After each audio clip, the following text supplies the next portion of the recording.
What a pleasant surprise. Fancy seeing a familiar face around this time of night. Care to join me in the carriage? The rain will only get worse, judging by how thick the clouds are. It would be a shame to ruin such elegant clothes, my dear. A runny nose would not suit you either.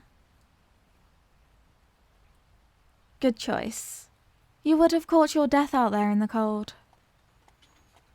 Look at you, poor thing. All soaked. Here, take my coat to warm yourself up again. You're shivering. There you go. Were you heading anywhere in particular? It is rather late for someone like you to be walking around here all alone. Bad things happen to pretty faces out here, especially at this hour. Oh, poor thing. What unfortunate timing. The rain must have just begun right as you were on your way back. I'm glad I noticed you then. It may not be far to your residence, but without an umbrella, it would have been quite an uncomfortable journey. Having you here gives me an idea, however. I'm on my way to the theatre. Would you care to join me? If nobody is expecting you at home, of course. I planned to go with a friend of mine, but they didn't feel like mingling tonight. So now I have an extra ticket to the play, and letting it go to waste would be quite a shame. Lovely. I hoped you'd be interested. Today is the opening performance of The Discarded Son, and I couldn't help myself. You know I have a weak spot for the arts, and with the prospect of seeing an intriguing drama, I simply had to. It would be a pleasure to take you.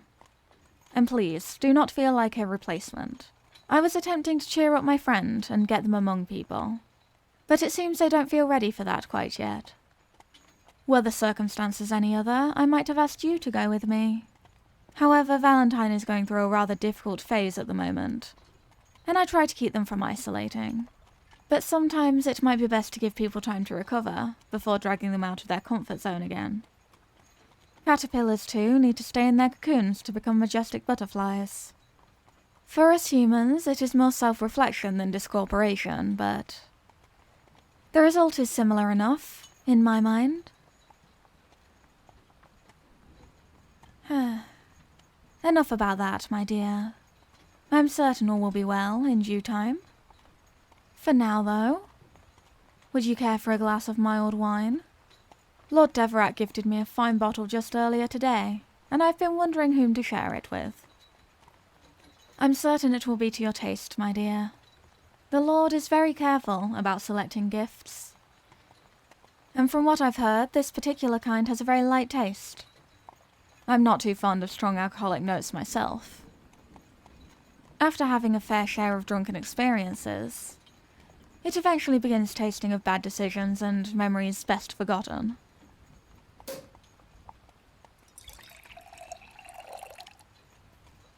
Here you go. Have a taste if you like. But be careful not to spill it on yourself, dear. Wine stones tend to be rather tedious.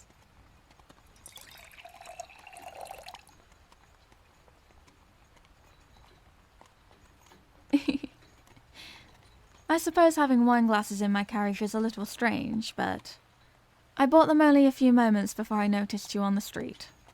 I realized my old set was, well, not a set anymore. And I figured some new glasses were in order.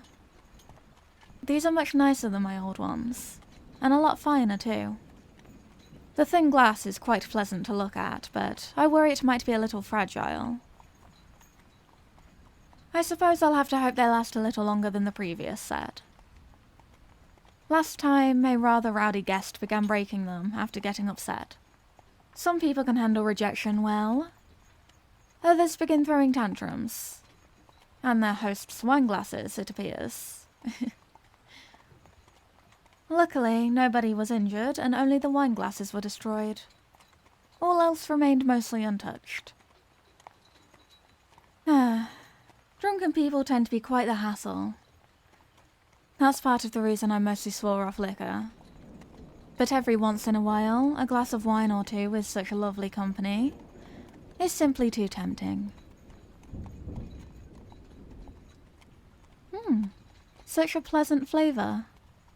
I have never tasted anything like this before. Have you? It vaguely reminds me of spring. Oh dear. Are you alright? The red must have had a... You're bleeding. Don't look at me. Just take this handkerchief.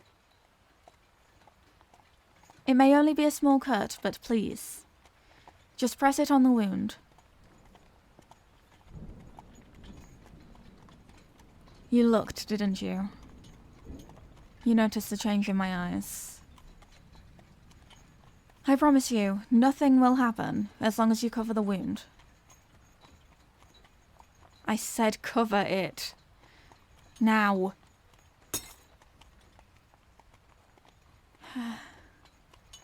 Great. A second glass broken. I still have to get used to the grip strength.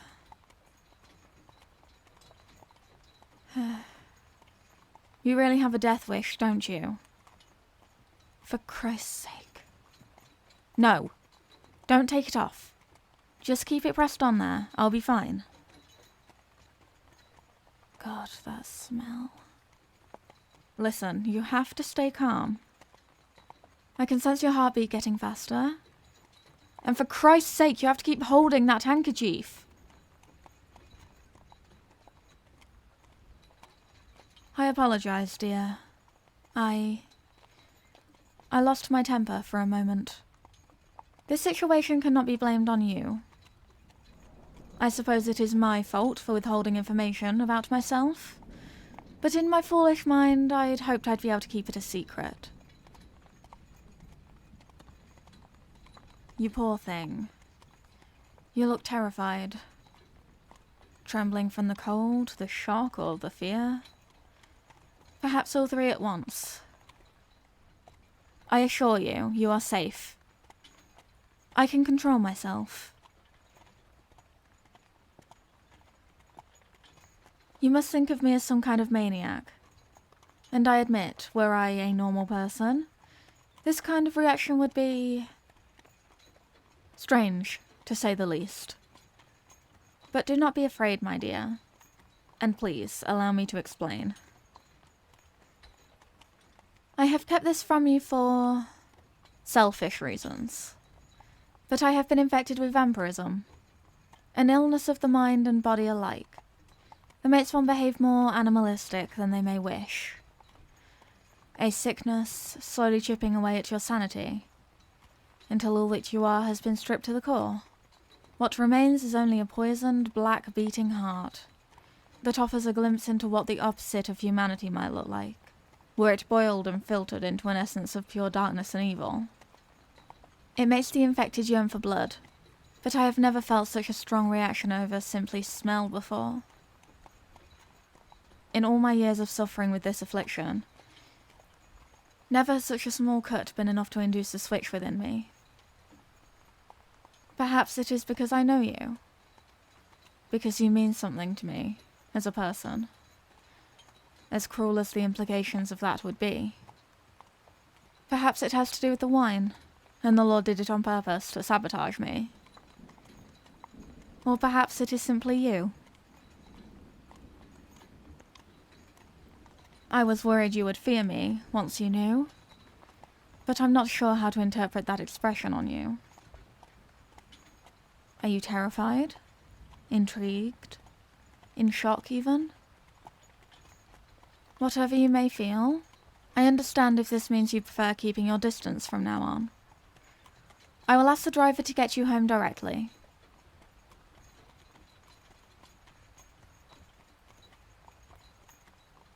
What's that supposed to mean? How could you possibly entertain the idea of being in a confined space with me, after seeing my reaction to even the tiniest drop of your blood? How could you possibly look into these hungry eyes and feel unthreatened? How can you feel comfortable knowing that at the slightest fracture of your skin I might leap at you and won't be able to stop myself? A friend of mine recently had an incident. They weren't able to stop. I don't want you to end up like that. A lifeless body in my arms. Another casualty fallen because yet another young vampire lost control. You don't deserve to end up like that. Nobody deserves to end up like that. But if I could save only one person from ever enduring the same fate, it would be you. I cannot let you fall to your demise simply because you put your trust in me. My dear, it was selfish of me to try and befriend you. Vampires and humans should never interact with one another. I should have been honest with you, or at least saved us both the struggle of getting involved. I may hurt you, and even if I don't, you will die within what feels like the blink of an eye. We were never meant to meet, and it was foolish of me to toy with fate as I did. I cannot possibly entertain the thought of you staying near me after these most recent events. You can never be safe by my side, and I can never truly be at ease, knowing that I'm merely a paper cut away from becoming a murderer. From killing a person I care about, an innocent human being. You deserve so much better, my dear. Even if that means I never see you again. In the end, I cannot tell you what to do.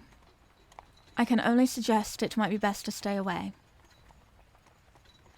Perhaps for tonight we can pretend none of this happened and enjoy the play together. Tomorrow it will be your choice to make. Take your time to think about it, my dear. Consider the danger and weigh your options. I promise I won't be upset either way. Not like I have much of a choice in the matter.